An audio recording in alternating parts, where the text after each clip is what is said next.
I am a pastor.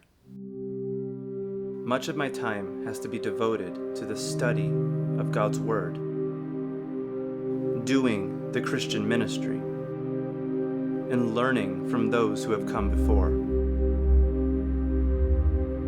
I praise God for those training up pastors like myself.